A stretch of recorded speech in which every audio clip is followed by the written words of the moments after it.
Installation involves firstly turning off the water to your home. If the outlet under the sink doesn't have a tap to allow this, locate the mains outside the building and turn it off there instead. It's a good idea to run the tap a while before you disconnect the hose to get rid of any water in the system as well. What we want to end up with is the inlet hose to the water filter connected into the cold water hose leading to the existing sink tap, and the outlet hose from the filter leading to a new faucet on the sink to dispense the filtered water. So we can start out by drilling a 12mm hole where we want the faucet to go on the sink. Alternatively, an L-bracket is also provided to mount the gooseneck faucet onto a vertical surface to suit other situations you might have. Fit the faucet through the hole and screw the lock nut into place.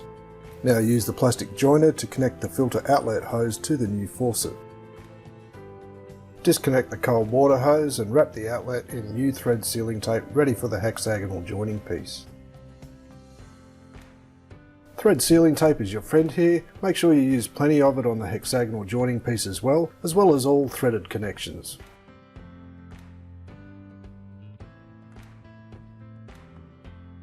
And tighten the joining piece into place. Give the ball cock valve a liberal wrap of thread sealing tape.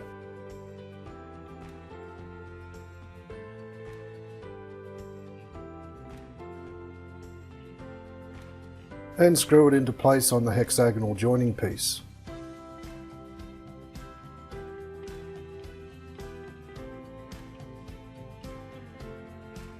Now attach the EZEC inlet hose to the ball cock valve. Mount the filter base in a suitable position on the side of the cabinet. Attach the inlet hose from the ball cock valve to the EZEC filter and the outlet hose up to the new faucet. Now reattach the cold water hose to the sink tap and tighten with a suitable spanner. Now we can turn the water back onto the house. It's recommended to run the water through the new filter system for a few minutes to wash out any particles that may have come loose post-manufacture. It's also normal to get a bit of extra air at this time, which will give the water a bit of a milky appearance, but that's nothing to worry about and it will go away in time. For an average family of 4 drinking the recommended 8 glasses of water per day, it's recommended to change the PP filter every 6 months and the carbon and biological filters once per year. The filters are easily removed by rotating them counterclockwise until you feel 5 clicks, and then lift the filter out. Installing the new filter is a reversal of the same procedure. 3, 4, 5. And that's the Easy Aqua 250 BU under sink water purifier.